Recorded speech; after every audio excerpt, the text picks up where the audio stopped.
And we're live. Hey guys, welcome to Whiskey, Wine, and Writing. I am your host, Natasha. And I am your co-host, Wicca. Hello.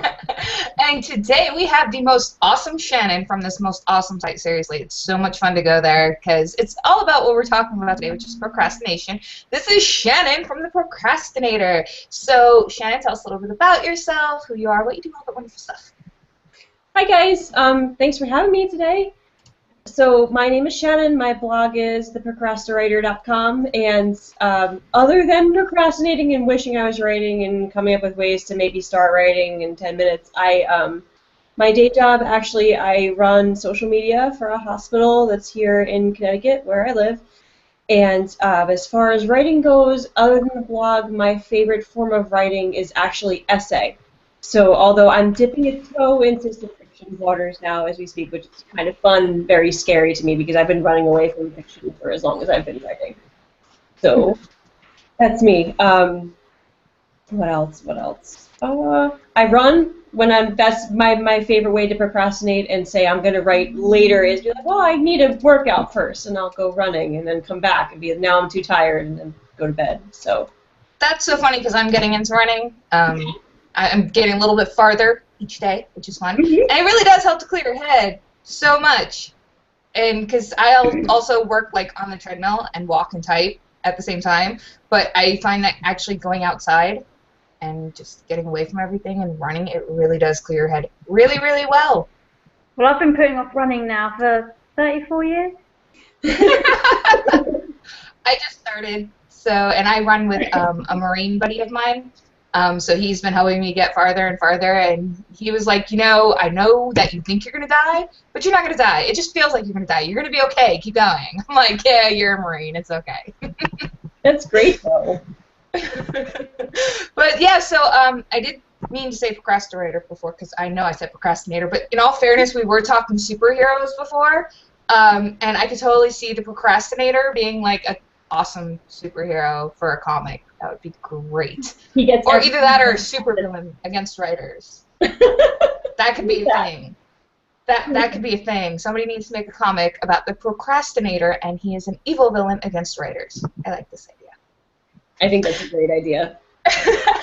I'm going to start writing it right now. So tell us a little bit about the Procrastiwriter, how you came up with the idea, what it's for, what it's about.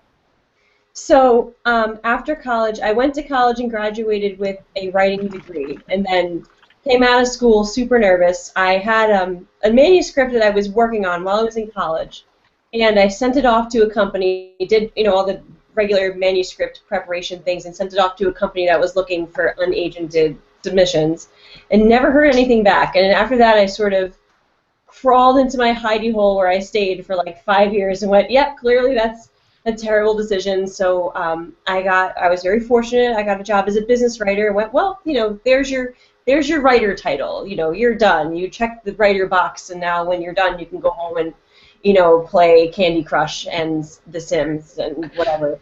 That is a bad procrastination tool right there, is The Sims. I mean, the world building stuff. It was Roller Coaster Tycoon and Farmville. Yeah.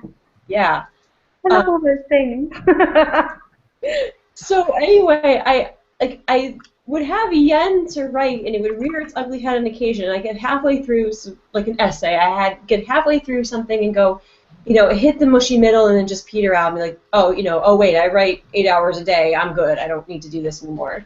And then the Procrastinator came about when I actually, it was a shower idea, which is really, it's stereotypical. I thought of the name and went, oh my God, I could write so much about procrastinating while writing, and like, here's an excuse to write something. And again, it didn't have that emotional commitment of sending off manuscripts. So I literally jumped out of the shower and toweled off and did a domain search for Procrastiwriter.com, theprocrastiwriter.com, and I bought it that day. True to form, I let it sit, just the domain by itself with WordPress, just like generic WordPress, just sitting on the domain for a good 3 weeks until I'm like, yeah, now I'm ready to stop procrastinating and actually set up the blog about. So it really was like a 2-month process of procrastinating on each successive stage of starting a blog. Start as you mean to go on, yeah? What? Start as you mean to go on. Absolutely. When I used to work at Books A Million once upon a time, and we would have this, of course, at the end of the night, we're all kind of procrastinating in our duties. We don't want to clean the store. And we just started coming up with saying about procrastinators. We were like, procrastinators of the world, unite tomorrow. And then we'd get to work. But, but yeah, so that would be our saying at the bookstore. It was a lot of fun. But yeah, procrastination, it'll sneak up on you. Even before the show, we were talking about the things we actually do to procrastinate, which one thing I do is I will look at puppy GIFs until the end of time. Yeah. Like, you just put them on my screen and I'm done. They make me smile. They make me happy. Everybody knows I'm a dog girl. I love puppies. It's just how it is. That's great. And then I think Shannon and EL were both saying they like to watch kitten videos. I'll watch any videos. I love mean tweets. I love celebrities read mean tweets. That's my favorite. I wish they Jimmy Kimmel. Those are fantastic. I don't know what that is. What is that? You don't know? Oh my God! Welcome to a new world of procrastination. They're introducing me to ways to procrastinate. Is what you're doing right now. Is what you're telling me. Yes. Yeah, Jimmy Kimmel is where he gets celebrities to read out mean tweets that have been directed at them, and it's hilarious. That's funny. Oh, wow. People are mean in their tweets, though. That's really, like, I don't know. People like to hide behind the screen. It doesn't hurt to be nice, people. But anyways, if you're just joining us, we are talking procrastination with Shannon, who is the creator of the Procrastiwriter website, which is procrastiwriter.com. Nice and easy to remember. She's got tips and tricks on there about writing in general, about procrastination, how to overcome it, all kinds of wonderful things. And she is open to guest posting. So if that's something you would like to do, feel free to go to her site and hit her up on that. And tonight, while we're talking, if you have any questions for Shannon or on procrastinating, how to get around it or whatever, hit us up at #WWWriting and we'll be happy to get back to you. So, yay! Okay, now that I caught my breath and that spiel is over. So, breathe. One of my favorite articles that I've read so far in the Procrastiwriter is the affirmations. I think they're so funny. I'm glad you take criticism and turn it into awesomeness. I use those because it's like I'll repeat those to myself or some variation while I'm on the treadmill because like usually when I get off the treadmill in the morning, the next thing I do is I try and open up my iPad and try and get into the writing mindset for at least a little while before I head off to work. And if I'm not in that mindset by the time the treadmill stops and I step off, it's never going to happen. I will go upstairs and I'll do laundry. I will sit around and watch YouTube. I'll do like my favorite YouTube channel right now is called Cinema Sins, and it's everything wrong with such and such movie in 14 minutes or less. Oh my God, I need this. I need to watch this. It's unbelievable. And so before Avengers 2 Age of Ultron was coming out, I was watching Cinema Sins of every single Marvel movie beforehand. Oh my God. I lost crazy. So much time in the run-up to that movie because I was watching YouTube reviews and that channel and everything. It was terrible. Terrible. My YouTube guilty pleasure is Whitney Avalon's Princess Battles. Really? I've never heard of that. She just recently started blowing up, but I've been watching her from like her first princess battle, which was Snow White versus Elsa from Frozen.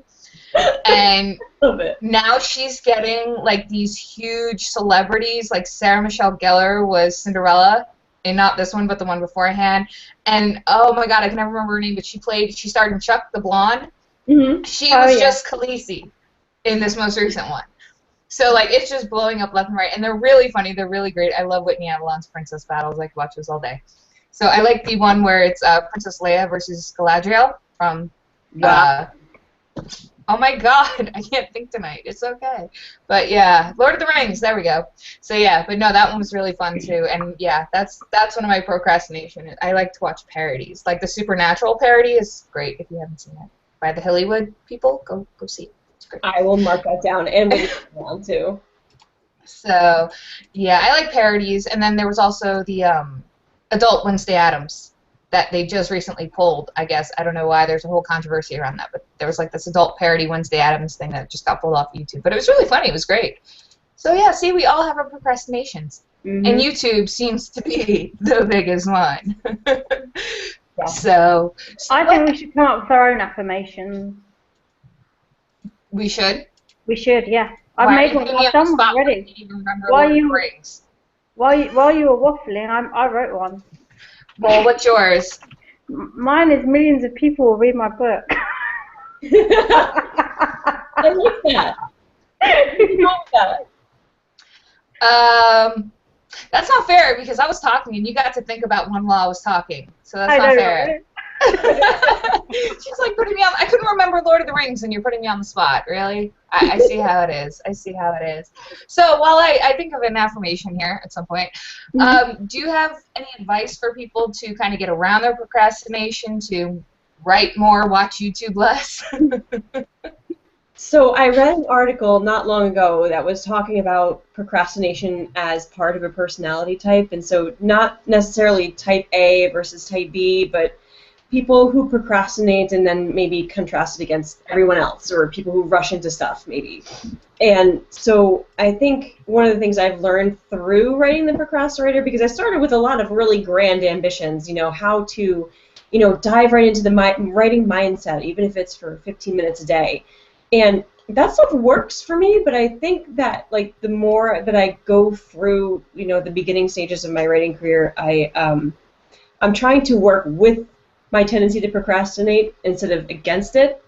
And something that I've been doing lately, I would say for the past 8 months, it actually is really helping me maintain a writing mindset, even when the last thing I want to do is write, and I'd rather watch YouTube or do absolutely anything, is I try and kind of marinate myself in writing things. So I think before we were live that I am a huge podcast nerd now. And it's actually, when I got an iPhone, I'm a little late to the podcast game. I got an iPhone like 3 years ago, and I was off and running. So I listen to writing podcasts. I actually have an entire list of writing podcasts that I will download every morning, and then I'll listen to one as I'm exercising in the morning, where I'm sitting with my coffee. I have another one that I'll listen to on the way to work. I'll have maybe one or two that I'll listen to at work if I've got some time to, sit in front of the computer and do computer things. And then, maybe after dinner, I'll have one on while I'm trying to get into the writing mindset and opening up my iPad and looking at drafts and looking at outlines and doing things, starting to make corrections and get into that mode. And that actually helps me sort of have this little seed of motivation throughout the day, a little bit of, hey, here's a thing that I really look forward to, and I don't want to go to sleep without doing at least this much. And that is not an urgency. It's not like, oh my God, I need to ignore everything I'm doing and get down to it. But it does sort of help me just sort of sit down and look forward to it. Because sometimes writing isn't fun. Sometimes writing is a slog. Sometimes you look at it and go, I have no idea what I'm doing, and I clearly should be doing anything else but this. But it really does help, I think. So, and then other things as far as procrastination goes that helped me, blogging actually is really helpful, because if I'm feeling stuck in a longer piece and I go, okay, well, you know what, I can set up next week's blog post, or I can look up some quotes and do some Motivation Monday posts, and that's what gets the juices flowing, but it's low stakes enough that I feel like I'm on training wheels still. I'm practicing, which also helps. But I think probably my biggest piece of advice would just be to find a way to make the stuff that you're doing when you're procrastinating actually help you somehow, whether it's hearing writing advice over, your podcast or iTunes, or if you are reading a book, maybe, I'm reading a lot of author James Scott Bell's books right now on fiction structure, and I'm kind of devouring those because those are written in a very conversational style. He'll literally break the fourth wall every page or so and direct questions to you.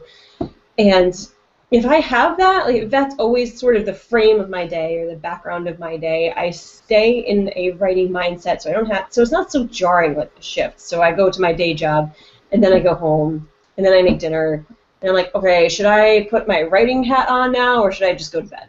But it's a little bit less jarring. It's a little easier to sort of shift from one mode of work to another. I always find that I really want to write before I want to go to bed, and I'm too tired to do it. Yeah. And I get my best ideas when I relax at the end of the night. I'm like, oh, I want to write about this, but I want to go to bed. Yep. It's a thing. So I wrote an affirmation, but it's a weird one. Oh, Is go that on, go on. okay?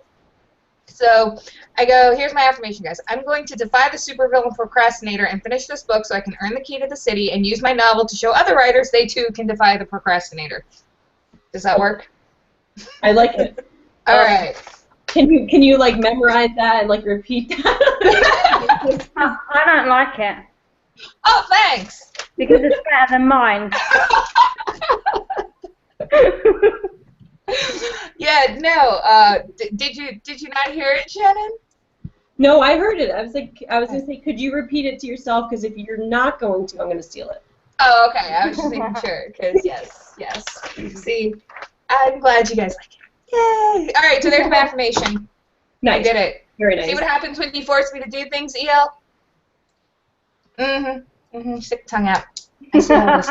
So this is our so Shannon can obviously tell we are no different on the air than we are behind the scenes, because this is pretty much what was happening behind the scenes. So, but we would love to hear what you guys do to procrastinate, what causes you to, sit down and write and then not write, because obviously we all have our procrastinations.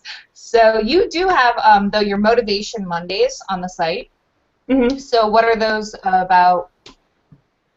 So I think that on Monday is just the worst. Monday, for just a huge variety of reasons. If you're a 9 to 5er, like Monday through Friday, Mondays, they just suck. And so I like the quotes. Sometimes I print them out and I'll stick them on my wall at my office or whatever. I don't know. It's just sort of a writing food for thought to sort of get your week started off in maybe a fun way, maybe a funny way, or maybe just sort of a weird way. A couple of weeks ago, I had a Claude Monet quote, actually, and it was like I'm trying to look it up here, but it was like, my life is miserable and nothing I do matters. And I was like, wow.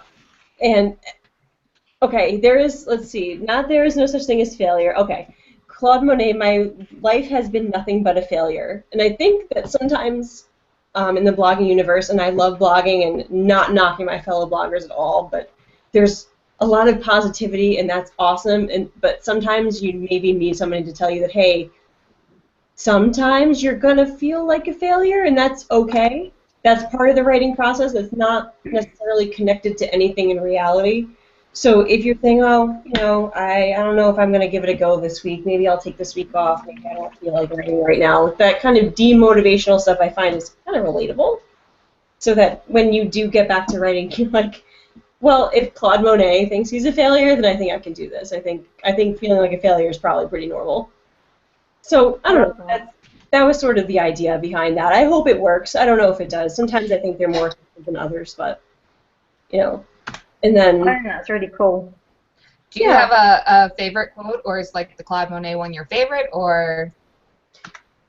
I would say I actually have a quote on my wall, but it's very long. It's an Ira Glass quote, and I think, hold on, let me get it. I would take it down. I don't know if you've probably seen this art treatment before, if you recognize it. And but it's kind of long, but it starts, no one tells this to people who are beginners. I wish someone told me, all of us who do creative work, we get into it because we have good taste, but there's this gap. For the first couple of years you make stuff, it's just not that good. It's trying to be good, it has potential, but it's not. But your taste, the thing that got you into the game, is still killer, and your taste is why your work disappoints you. A lot of people never get past this phase, they quit.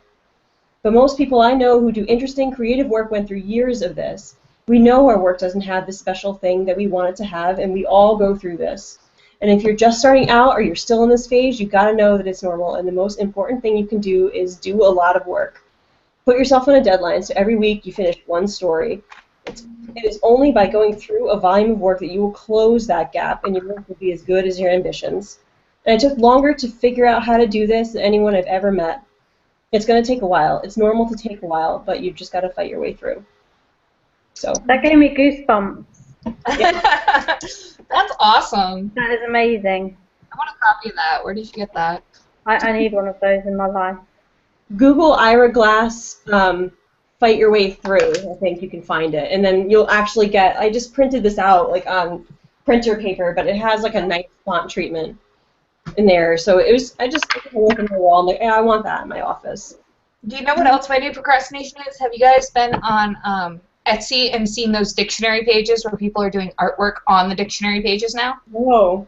It's No. dictionary print art, they're calling it, and it's Wow. gorgeous. It's like they found use for the old print dictionaries that nobody really buys anymore. So they're taking all these old dictionaries and they're taking pages and they're putting artwork on it, and it's freaking gorgeous. That's amazing. Yeah, I'm like, I need this in my life. So guys, if you ever want to get me gifts, no, I'm just kidding, but no, no, that is going on my Christmas list for my husband. Though I'm gonna be like, these are really cool, and they're actually inexpensive because I assume you're just getting the print, so it's $10 on Etsy, so that's not bad. But I mean, they have all different designs, stuff from literature, stuff not from literature, and it's really beautiful. So definitely look that up if you get a chance. It's really pretty. I missed that. I haven't seen that. I've obviously been far too busy watching honest trailers and bad lip reading. That honest trailers is good too. I love it. Excuse me. I keep like losing my voice lately. I assume that it's all because of my allergies and everything in the air right now. So sorry if I get all croaky. It happens.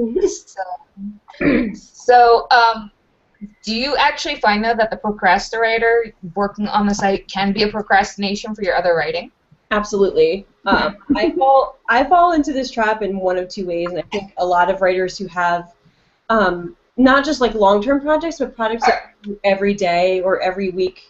Sometimes I hope this happens to other people, but I'll go through manic phases where I am saying, I want to do 6 months worth of blog posts, and I publish every Monday, Wednesday, and Friday. And if I say to myself, hey, phrases on Fridays is something I do, like words that I find either interesting or that phrases that have a cool etymological background to them. Like, yeah, I will make a list of 24 posts, and I'll write 24 posts and schedule them out every 2 weeks. So I'm taking care of, 40 weeks worth of stuff. And then I will try and do that and get so bogged down, so intimidated halfway through, or even less, that I actually just wind up spinning my wheels and wasting time. So thinking I can do way more than I can actually do in one sitting is the first way that my blog will just like trip me up and keep me from doing anything. And the other way is that when you have it, sometimes you have to treat it, especially if you publish that often, or even just once a week sometimes, you have to treat it like a part-time job. So there's a space in your life that you have to make for that. And maybe it's, 2 hours, 2 nights a week before you go to bed or something. But if you don't, and I let tinkering with the blog, or I, get ahead on a post for next week, sort of takes over my entire writing life. I could, because you can schedule posts out in advance, I could spend the next 18 months doing nothing but writing my blog if I can come up with enough ideas for posts. So, and I think to myself, oh, well, you can't go to the fun writing yet. You've got to do, 3 Wednesday posts because you're going away next week. It just, that kind of thing can sometimes get in the way. So the blog is great practice. It's great just to kind of flex your writing muscles every day, but sometimes I think a lot of writers might bite off more than they can chew with these daily projects, and sometimes you want to get ahead so far that you sort of don't get anywhere, or you actually go backwards. Yeah, I must admit I haven't written a blog post on my blog for, I don't even know how long. It's been ages, because I just don't know what to write, and I tried to make a schedule, and I think that worked for like a month. Like, I'll do Mondays with this theme, Tuesday with that theme, Wednesday. Yeah, that worked for like a month, and I was like, no, this is not going to keep happening. It's just not. So it's really hard though to blog every day. So for people who do it, I have major kudos for you. I can't do it. I tried really, really hard. It didn't work. So I read. There's a really great blogger. Her name is Edie Melston. She does the Right Conversation. And when I first started the Procrastiwriter, it was an everyday. It was Monday, Tuesday, Wednesday, Thursday, Friday, and then like sometimes Saturdays if I would feel like it. And I read a post of hers, and I'm sorry I can't remember the title of it, but it was basically like blogging 101 and saying, your readers are not going to leave you if you decide to put yourself on a schedule that might fit your timelines more. So like maybe if you decide to post every Tuesday and Thursday, like, and the essence of her post was, it's going to be okay if you don't post every day. It's going to be okay if like maybe this week you do one post instead of three. Your audience is pretty flexible, and if you do that, but try and stay regular with at least something, they can stick with you. So I decided to take her at her word and I went from a 5 days a week schedule to 3 days a week, or sometimes 2 days a week, sometimes just Monday and Wednesday. And so far, I think she's been right, because it helps me spread my ideas out for a little while longer. If you're a blogger, another thing I learned is that if you have a really long post, sometimes breaking it up into post title part 1 is great, post title part 2 the next week, that can really help you sort of, mine your ideas for some really valuable stuff without kind of cranking it all out in one day and then kind of letting it die on the vine or letting it expire, in that weird web sort of way that they do. I also think breaking up really long blog posts is better, because with blog posts, I find people, when it's a really long one, will tend to skim more. Yes. So if you break it up into multiple posts, you're going to get more hits to your blog, especially if the people want to come back to finish whatever's going on with this particular post, whatever the topic or theme is about it. So I think sometimes breaking it up that way instead works more in your favor than having them come skim through it and, kind of disappearing. Yeah, no, I totally agree.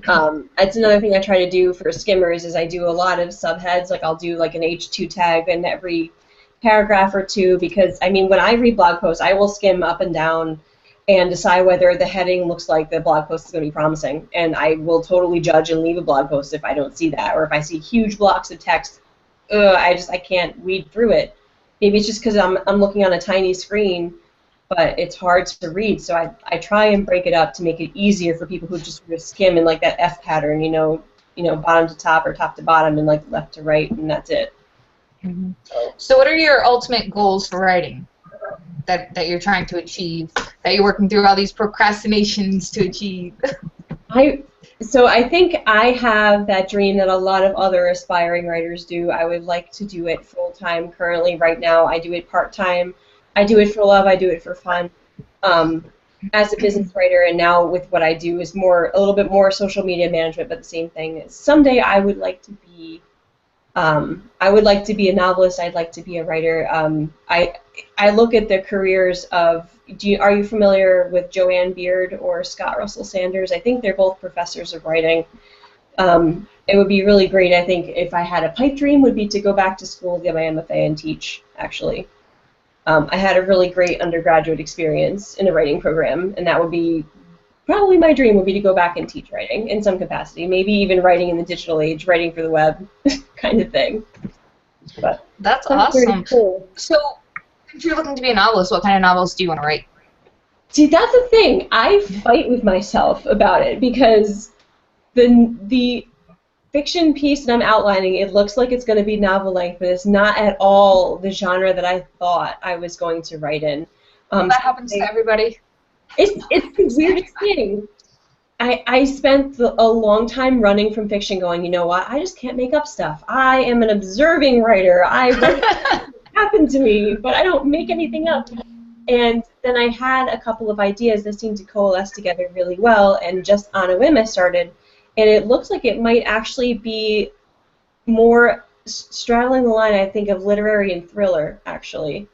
Because one of the books that really influenced me that I read when I was young was The Prince of Tides by Pat Conroy.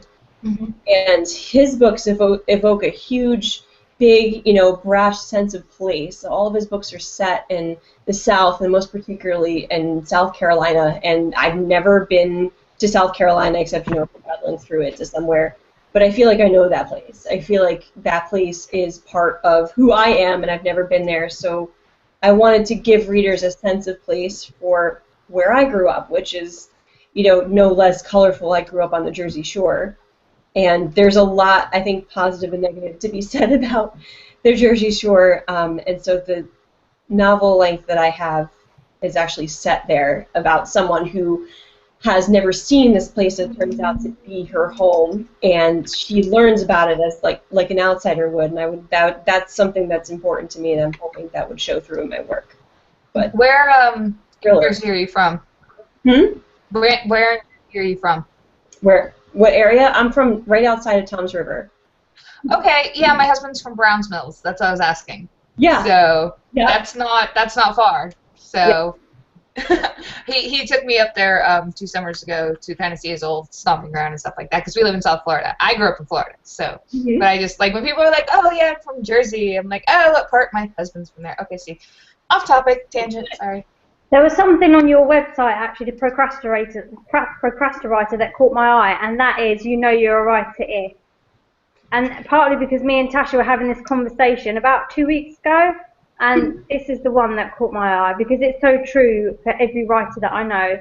You know you're a writer if your Google search history contains phrases like juvenile poison ivy, Molotov cocktail recipe, cast of the Goonies, and electrostatic speakers. I had poisons that were non-traceable. Yep. And I'm like, I think we had this whole conversation on Twitter, and it just wound up exploding with a bunch of different authors, because I'm like, dear NSA, I promise I am not a terrorist, okay? I am a writer, so you just need to not flag me so I can still get on planes, but I know I have a questionable search history, okay? So, but yeah, it's really true. When you are a writer, you're always looking up crazy stuff, and especially if you write more of the darker stuff. Like I write romantic suspense, and so I'm always looking for weird things to do to people. Yeah. It's kind of you know, questionable search history stuff.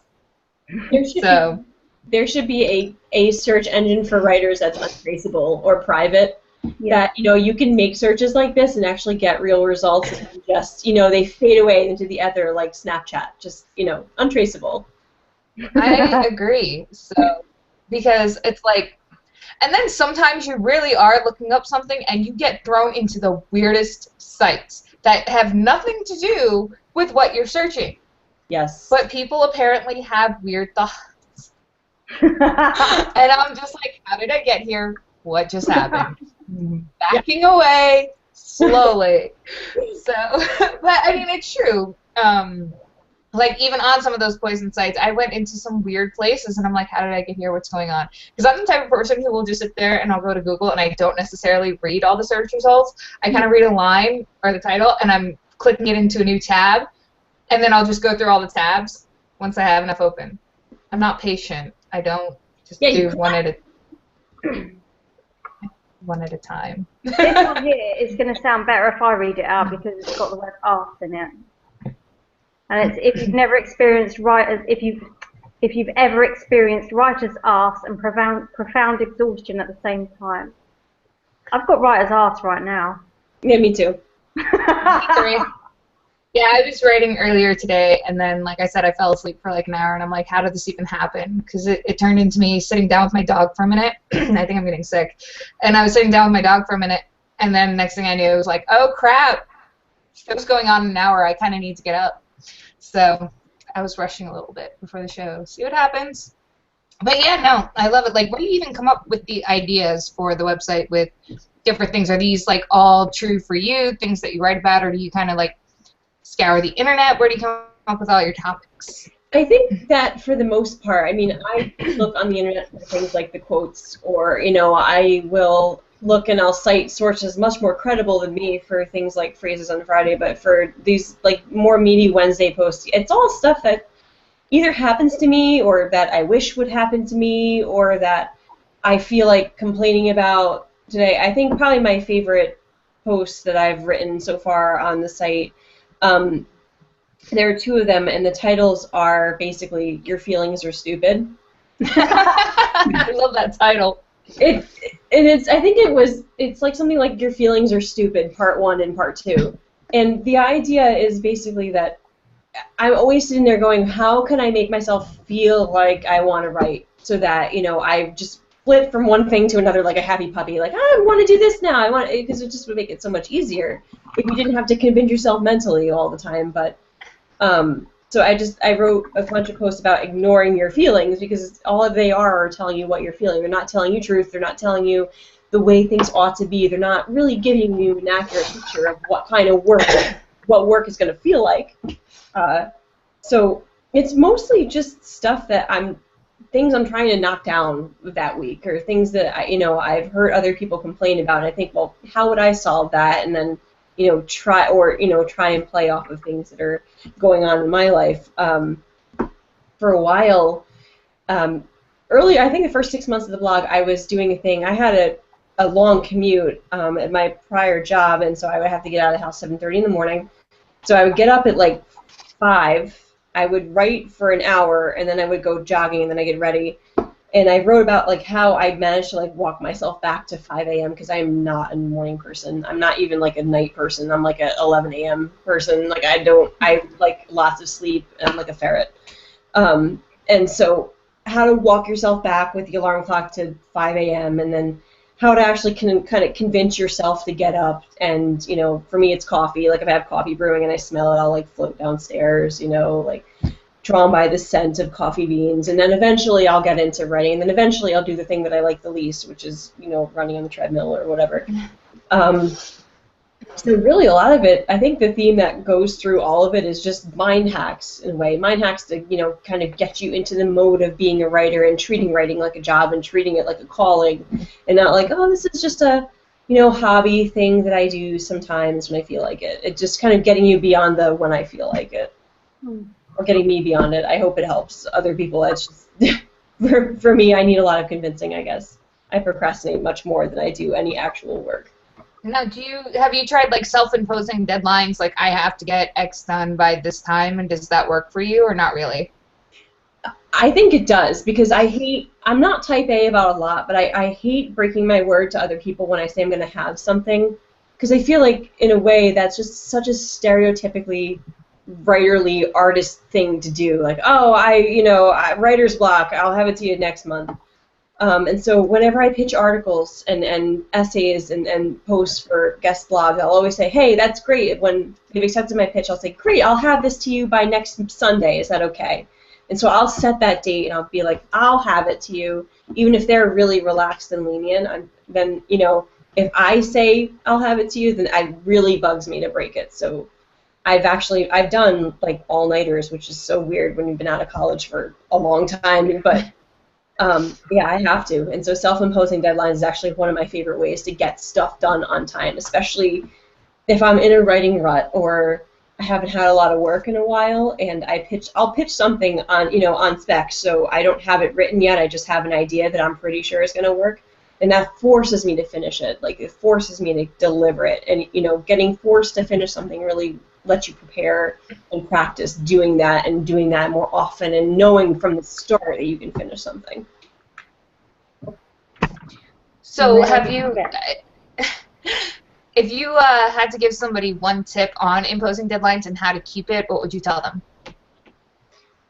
I would say that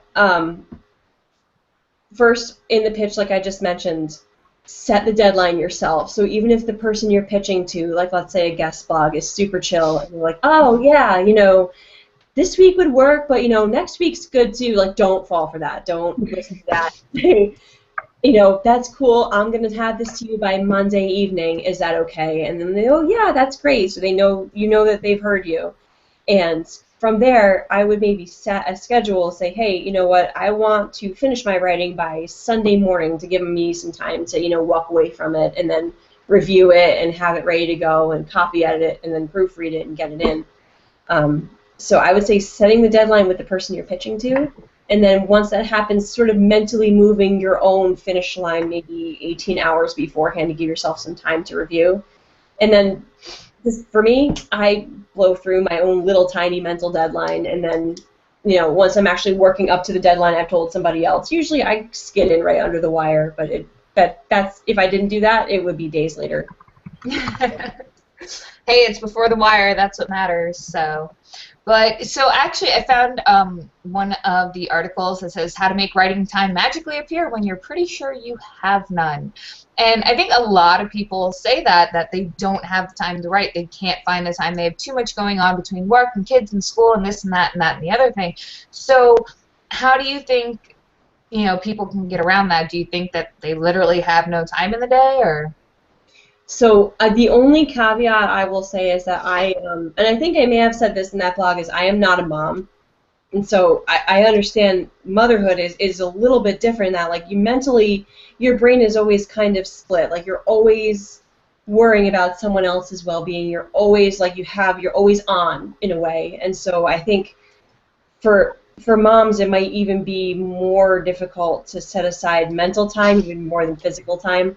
But the things that I found that work for me most reliably, I tack writing onto stuff that I already like to do. So if I have like my iPad, I have like a little iPad keyboard type contraption, and I'll sit that up next to me while I'm eating, because I love to eat, and I'll take my time and I'll eat and I'll have dessert and I'll do whatever, and I'll be typing at the same time. So those two things form a positive association for me. Another thing I'll do is that if I'm on a break at work, let's say I get into work a little earlier than I intended to, I can just lean my chair back and write for a few minutes, even just on my phone. Like on Evernote is a good app for that, to kind of send your writing up into the cloud and have it communicate with all your devices. I'll take 10 minutes and type out a few more sentences of an outline there. I play in a community orchestra on Monday nights, and so before I'll hit up a local coffee place for some coffee, and then I'll type a few lines out there while I'm waiting for my coffee, and then while I'm sitting drinking it for like a half hour. And then when I get done with orchestra, I've got probably 10 minutes before I have to head home. I'll do a little bit more. So it's really just kind of writing on any device you can. Maybe, let technology help you if you're not a strict pen and paper writer. Pick stuff. Evernote's a good one. I also use an app called Wordsmith. It's W-E-R-D, Wordsmith, and that's another cloud-based app where I can go and type in a bunch of stuff on my phone. And then, 3 minutes later, it's up in the cloud, and I can get it on my computer, I can get it on my iPad, or I can, print it out and work from it, on paper. So just any kind of, let technology work for you is, so, I know that might not be everyone's thing. You might want to do the first drafts longhand, or you might only want to type on, a laptop, but I prefer that too, but I just sort of had to adjust. I prefer that too, but I have a note, so it's kind of, like a phablet, so it works. It works when there's nothing else around and I need it, so. And I've also, another thing I find that works really well is just get a recording app for your phone. So if you get an idea or something like that and you're on the rush and you don't even really have time to type it out, you just pop a recording onto your phone. Or I don't know if Siri does it because I use Android, or you can just tell Google to remember it and remind you later or whatever. And you can always do it that way too, so that by the time you get home, it's still there and you can get excited about it all over again.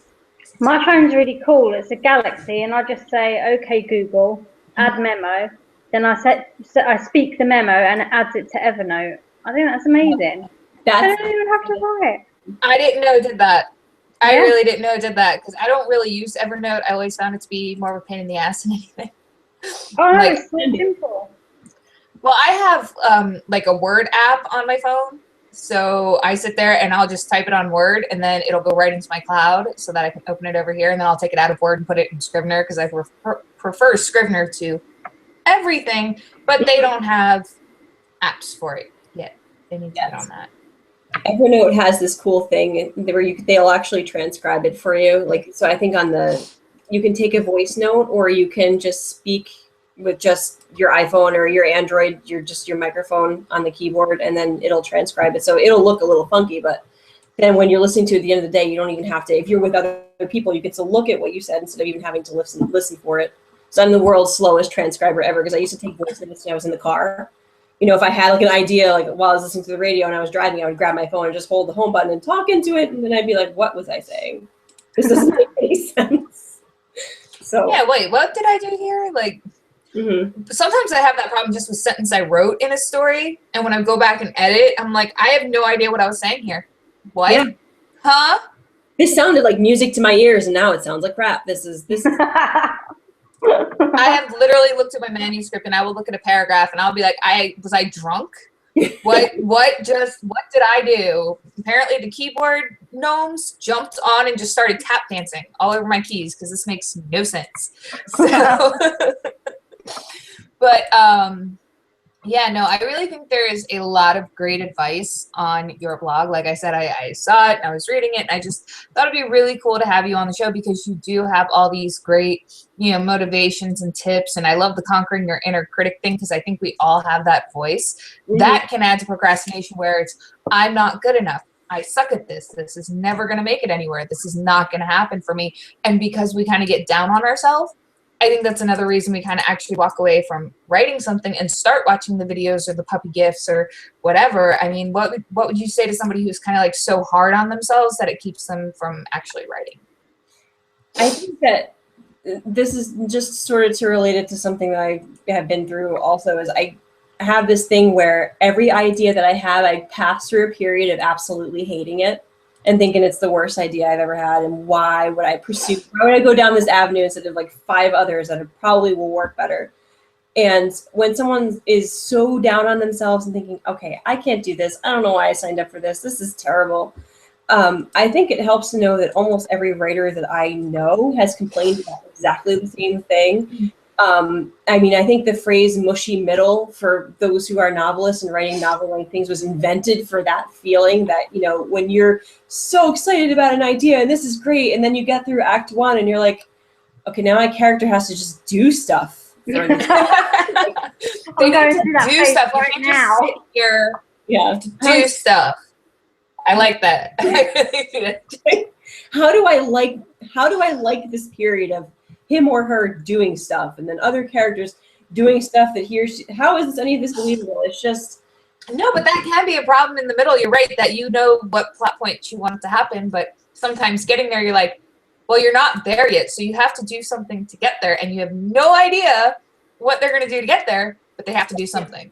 I think that's pretty accurate. So, and if you read a lot of writing advice on the internet, and I mean, I write writing advice on the internet, so I'm sure, you know, I'm quote unquote part of the problem, but everyone's telling you, raise the stakes, you know, cut down on the dialogue, add more dialogue, you know, be really spare with your wording. No, draw readers in with your description. And then all of a sudden you just sort of sit there like, I don't want to do anything. I don't know what I'm supposed to do. It's overwhelming. When writing, I think that reading too many different writing tips can be overwhelming, because a lot of it is contradictory, because it is subjective and it all is in what people like to read that they put in their writing and things like that. I mean, don't get me wrong, a lot of the grammar stuff is pretty, you know, standard, and that's a, you know, that's a factual thing. But when it comes to adding dialogue or description or doing this or doing that, and how to create that world using proper grammar, people, but how to create that world, that is very subjective, all in how people like to read. Some people might like to read more dialogue heavy things, and some people might prefer the world building. It all depends. Like me, I prefer character driven plots. I'm not big like on political stuff or world driven stuff. I really more prefer the character driven stuff. I'm really struggling right now. Sorry. I'll carry on. I'm really struggling right now because the last book that I wrote was full of so many twists and turns that at times I forgot what the hell I was doing. And now I'm writing something that just feels very basic to me, and I'm stuck. I've written chapter 4 and I'm like, well, what happens now? Is that the end? I don't know what to do now. I can't kill anyone. I can't risk anybody's life. What do I do now? Yeah. It's stuck in the middle. No, I can't. It's, you know, especially when you're not writing a highly action-driven novel, it can be hard, because you have to find a way to make, you know, mundane everyday things exciting to the reader. So, and I think that's where you're going, EL, is you're going from something that was very action-packed, very full of magic and battles and all this stuff. Now you're coming to the real world where that kind of stuff doesn't really exist. So I think, you know, you have to find that way to kind of mold it and still make it exciting, just without all the, you know, awesomeness of your current books. Without breaking anybody's neck. It's tough. You had an author on, I can't remember what date, Tracy Kane. Rachel Kane, thank you. Oh, yeah. Okay. She made I think it was her, she made a really cool point that sort of stuck with me. And it was that when you take characters who are doing fantastical things, you have to give them some sort of anchor to real life, and then make like real life a thing that they sometimes have to, you know, encounter as an obstacle or trip over. I think she said, like, you know, if you have a character who is, you know, saving the world, and all of a sudden they run out of laundry and they have to put saving the world on hold because they need clean clothes, they have to go home and take care of this thing. Yeah. I think it's actually kind of cool. So, you know, your readers do have an anchor to say, oh, you know, I do this too. So even if it's, zombie battles in outer space, like here's a character who still has to like find a decent place to go pee, or like is hungry. Like people don't get hungry a heck of a lot in novels sometimes, and I think even with like a mushy metal, or you're saying like something that's very basic, and you can't kill off a character just because you feel like it. Those sort of things are just still so engaging to read about, because everyone sort of wants a mirror sometimes, like, oh, where am I in this novel? Where are the things that I can relate to? Right. And by the way, guys, our social media gal, Suzanne Sameen, she actually did a vlog on publishing advice, and it's called Publishing Advice When It's Overwhelming and Not Always Right. So you can go to our channel and look that up, because it's actually a really good video to watch, and it's like 3 minutes, not very long. So it's something to check out and all that stuff. Since we were talking about it tonight, I just wanted to mention it. So Chuck that in there. yes, of course, because Suzanne's amazing. Remember, she's the one who does all our live tweeting, guys. So it's all her. She does all those prompts, all those wonderful things that have people interacting with us on Twitter now. That is all her. She is that good. So, and oh, hey, look at that. She tweeted breaking at Rollison Wright spends a lot of time researching poison. Well, I think that she should write an affirmation. So you got 9 minutes. We want an affirmation from you, because me and Tasha do one now. You've got to do one. Make sure you tweet it out. So we need to see your affirmation. Yeah. Aha. So, but so actually we only do have 9 minutes left. Holy crap, the hour always goes by so fast when we're talking about this stuff. So is there anything you kind of wanted to touch on, talk about, that we didn't ask you, didn't bring up throughout the show tonight? That's a good question. I think I hate to keep harping on it, I guess, but I've found it so super helpful, is that like I kind of marinate my brain in writing stuff, like I said at the beginning of the podcast, or at the beginning of the web show, and podcasts are something that really helps me. There are a lot of really great ones out there. I found a lot of my favorites by simply going to the iTunes store and searching writer, searching fiction, searching plot, searching short stories. One of my favorites that I'm listening to right now is actually called HP Podcraft. And it's an H.P. Lovecraft podcast. That's awesome. Two guys who are big fans of his stuff. And then apparently H.P. Lovecraft recommended short stories by other horror authors of his time period and slightly before, and wrote his own. So these guys go and read these stories and then talk about them, which is super awesome. And it's not even just like you're digesting more writing advice, but it's just listening to people talk about stories and what works in horror and what doesn't. So even what they're going through. A lot of them are also what they're going through as writers as well. So it's really cool because you can relate to a lot of it as well. So, so Suzanne wrote her affirmation, and she says, "I need to write my book because my genre is dominated by old white dudes, and that needs to change." Love it. Change it. That's a pretty good. I think she's the winner. Yeah. I think we're gonna have to have everybody who works for Whiskey Wine and Writing, the whole team now, they're gonna need to write their own affirmations. Yeah. And we're gonna have to put them up and link it back to Procrastiwriter. So but actually, Shannon, what you should do is you should totally do a guest blog for us on writing podcasts. I think that would be awesome. Like a list of really good ones. Lists of them. Yes. See? So you could totally just like do a guest post and be like, here's all these writing podcasts to go out into the world. But it's always a lot of fun. So, but yeah, so holy crap. Again, we're at the end of the hour. Is there anything else you wanted to say? One thing just to give advice to everybody before we go? Writing is worth it. You don't always feel like doing it, but do it anyway. Do it anyway, because it's awesome. And even if you still are not feeling it by the end of that hour or whatever, you can look at that and be like, wow, I just wrote 500 words, which automatically makes me awesome. And they don't even have to be good words. They don't even have to really make sense, but you did. There were 500 words that weren't there before. Exactly. You did it. And a lot of people just sit there and go, I wish I was a writer, but you're doing it.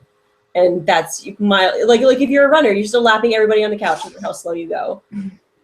So yeah, I'm the slow runner right now. I'm working on it, but no. I love it. Just that simple. No, I'm good. Thanks. I love her so much. She's amazing. All right. So, yeah, actually, who do we have next week? Next week, you're in for a treat. We have got NY Times, USA Today, and Wall Street Journey bestseller. Wall Street Journey? What is that? I don't know. You tell me. best-selling author and someone that I stalk relentlessly and love, Penelope Ward. I can't wait. She is the author of Step Brother Dearest, Jake Undone, Jake Understood, My Skylar, and Gemini, and she'll be with us next week. Tune in. She's amazeballs. Do you see why I had her introduce that? She got so excited. Yeah, You use the word amazeballs. I did. I read every word this woman has written. I love her. So as you can tell, EO will probably be, I'm going to kind of sit back next week and just let her run with it. Say a word or I'm just going to be here. I will be the smiling face in the little corner of my box. And yeah, so you guys will be able to have fun with that. But no, it's going to be a lot of fun. And we hope to see you guys next week. Until then, write creatively, drink responsibly, and have a good night. Good night. Great, thank you.